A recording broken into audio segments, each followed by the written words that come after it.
दोस्तों, आप सभी का स्वागत है हमारे एक इस नए वीडियो में। आज हम लेकर आए हैं साइंस का एक इंटरेस्टिंग टॉपिक। कल की वीडियो में पढ़ा था फोटोसिंथेसिस क्या होता है, लेकिन आज हम पढ़ेंगे photosynthesis vs respiration. Photosynthesis vs respiration की पेड़ पौधे श्वसन कैसे करते हैं। क्या मनुष्य ही श्वसन करते हैं, सांस लेते हैं, और क्या जानवर ही सांस लेते हैं? नहीं, ऐसा नहीं होता है। क्योंकि पेड़ पौधे भी सजीव होते हैं, तो श्वसन पेड़ पौधे भी करते हैं। लेकिन पेड़ पौधे जो होते हैं श्वसन दो प्रकार से करते हैं। एक तो करते हैं, सबसे पहले श्वसन करते हैं किसके माध्यम से? दिन में करते हैं श्वसन। फिर एक करते हैं रात के समय।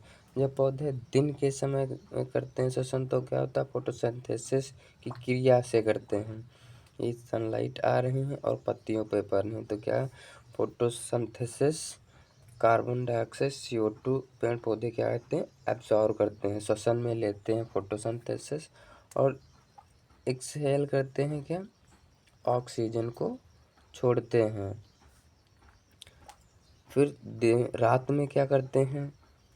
ऑक्सीजन श्वसन में लेते हैं और CO2 को छोड़ते हैं श्वसन में। What is respiration? श्वसन क्या है? तो देखेंगे कि श्वसन क्या होता है। सबसे पहले परिभाषा पढ़ेंगे हिंदी में। श्वसन यानी रेस्पिरेशन एक जैविक प्रक्रिया है, बायोलॉजिकल प्रोसेस है, जिसमें सजीव जैसे पौधे, जानवर, इंसान अपने भोजन मुख्य रूप से ग्लूकोज को ऑक्सीजन की सहायता से तोड़ते हैं और उससे ऊर्जा प्राप्त करते हैं। यह ऊर्जा उनके शरीर की कोशिकाओं में विभिन्न कार्यों जैसे वृद्धि, ग्रोथ, मरम्मत, रिपेयर और जीवन बनाए रखने के लिए सर्वाइवल में प्रयोग होती है। क्या? रिस्पिरेशन। और देखते हैं कि इसकी सामान्य रासायनिक समीकरण क्या होती है, इक्वेशन। तो क्या करते हैं?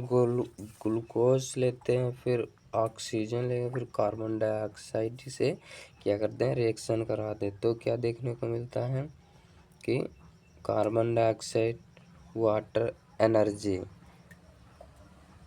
6 ग्लूकोज, फिर 12 O6 + 6 O2 ऑक्सीजन, फिर रैन ट्रो C6O2 60O। तो एनर्जी किस रूप में प्राप्त होती है? हमें ATP में प्राप्त होती है एनर्जी।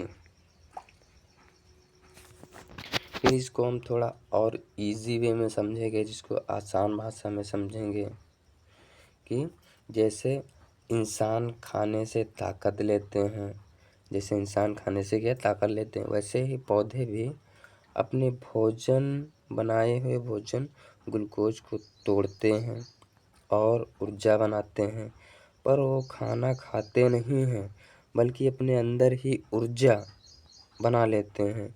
इस प्रक्रिया को ही रिस्पिरेशन कहते हैं। Why do plants respire? पौधे श्वसन क्यों करते हैं?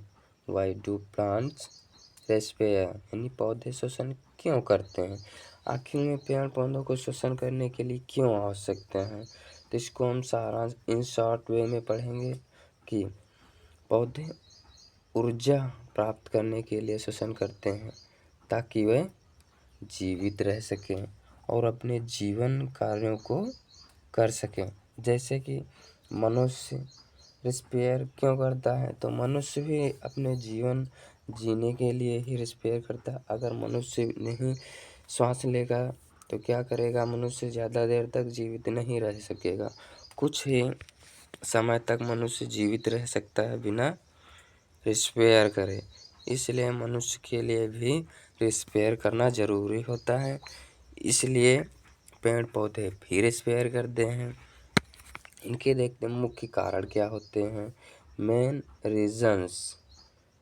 तो सबसे पहला जो कारण होता है इनका, ऊर्जा प्राप्त करना, टू गेट एनर्जी। पौधे ग्लूकोज नामक भोजन बनाते हैं प्रकाश संश्लेषण फोटोसिंथेसिस से, लेकिन इसका उपयोग पौधे सीधे नहीं कर सकते।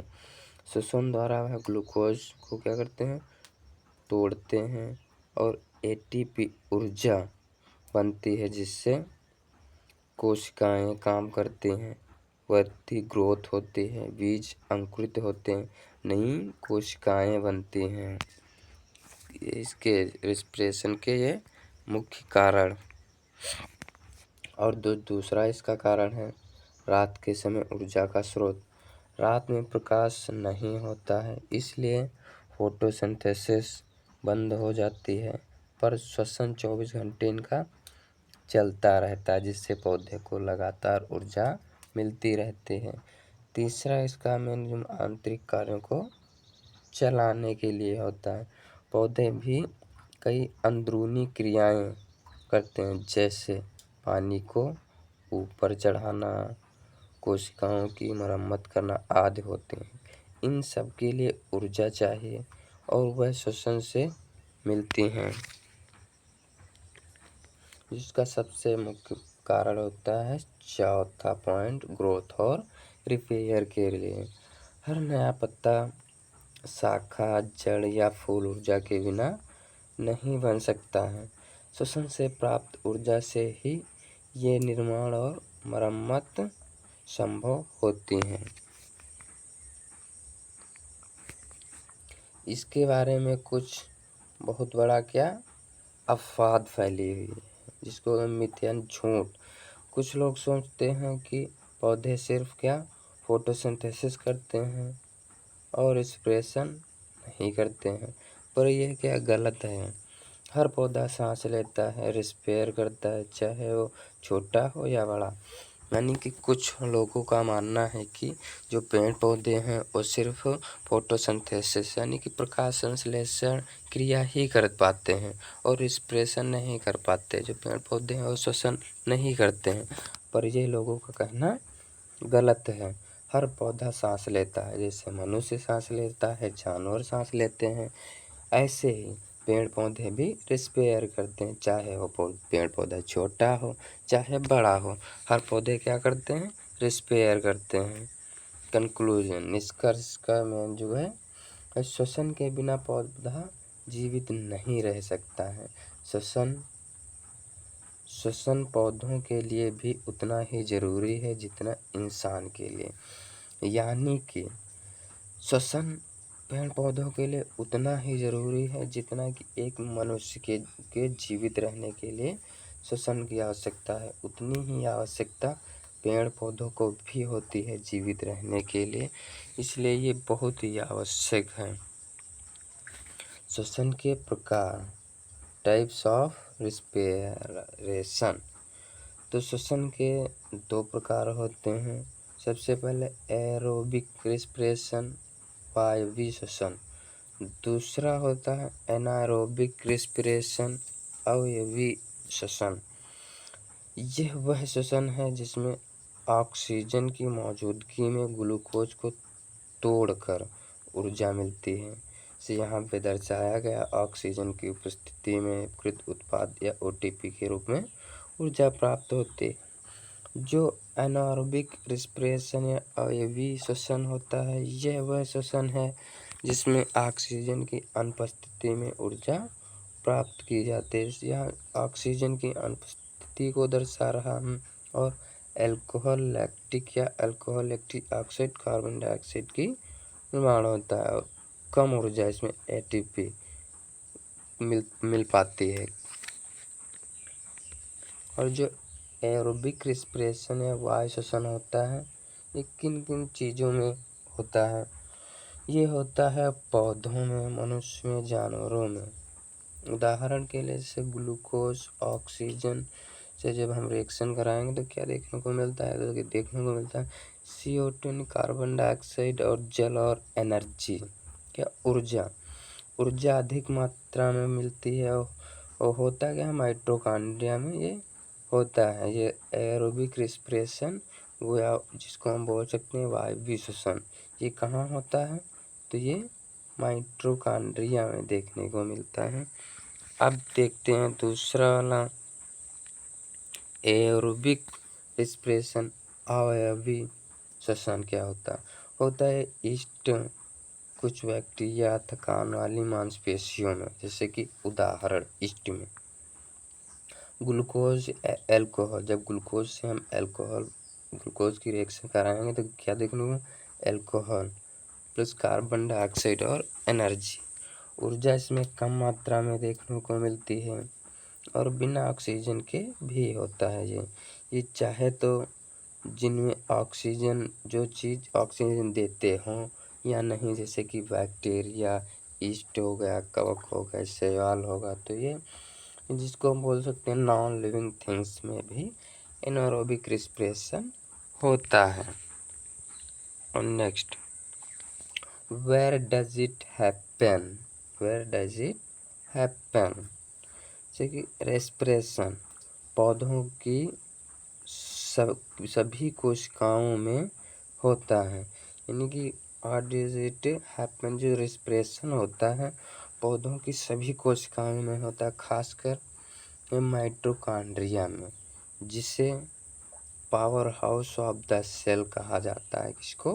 माइटोकॉन्ड्रिया को power house of the cell कहा जाता है। और ये रेस्पिरेशन खासकर माइटोकॉन्ड्रिया में देखने को मिलता है। Difference between photosynthesis and respiration, तो हम क्या फोटो प्रकाश संश्लेषण एंड श्वसन में क्या देखेंगे? हम अंतर देखेंगे क्या क्या है, क्या फोटोसिंथेसिस में है और क्या रेस्पिरेशन। जो फोटोसिंथेसिस यानी प्रकाश संश्लेषण होता है ये दिन में होता है सूर्य के प्रकाश से, और रेस्पिरेशन दिन रात दोनों में होता है। अब सांस चाहे तो दिन में भी हम लेते हैं और सांस रात में भी हम लेते हैं, इसलिए जो फोटोसिंथेसिस होता है खाना बनाता है, ये खाने को क्या करता है? तोड़ता है, टूटता है श्वसन। CO2 की ज़रूरत होती है फोटोसिंथेसिस में, इसमें CO2 बनती है रेस्पिरेशन में, इसमें O2 बनती है फोटोसिंथेसिस में, और रेस्पिरेशन में क्या होता है? O2 उपयोग होती है। दोनों ज़रूरी हैं, इसलिए क्या है, हमें ये दोनों ज़रूरी हैं, चाहे फोटोसिंथेसिस हो चाहे रेस्पिरेशन है, हमें तो दोनों चीज़ की आवश्यकता होती है, एक जीवन बनाने के लिए और एक उसे चलाने के लिए। इसलिए हमें दोनों चीज़ की आवश्यकता होती है, चाहे तो फोटोसिंथेसिस हो और चाहे तो रेस्पिरेशन हो, इसलिए हमारे दोनों चीज़ की आवश्यकता होती है। अब देखते हैं इसकी जो फाइनल समरी है। तो अगली बार जब आप किसी पौधे को देखें तो याद रखें वो भी जी रहा है, जैसे कि एक मनुष्य जी रहा है, सांस ले रहा है और अपनी कोशिकाओं को ऊर्जा दे रहा है। जैसे कि मनुष्य क्या करता है? मनुष्य भी जी रहा होता है, सांस लेता है और मनुष्य को भोजन से एनर्जी मिलती है, लेकिन वो क्या करता है? अपनी कोशिकाओं को ऊर्जा दे रहा होता है। इसलिए हमारी क्लास आज यहीं ख़त्म होती। अगर आपको हमारी वीडियो इंटरेस्टिंग या हेल्पफुल लगे तो वीडियो को प्लीज़ लाइक, शेयर और चैनल को सब्सक्राइब करना ना भूलें। और हाँ, जो आपके ज़रूरी सवाल हैं वो कमेंट में ज़रूर पूछें, और हम मिलते हैं इसी तरह के वीडियो के साथ नेक्स्ट वीडियो में। थैंक यू, धन्यवाद।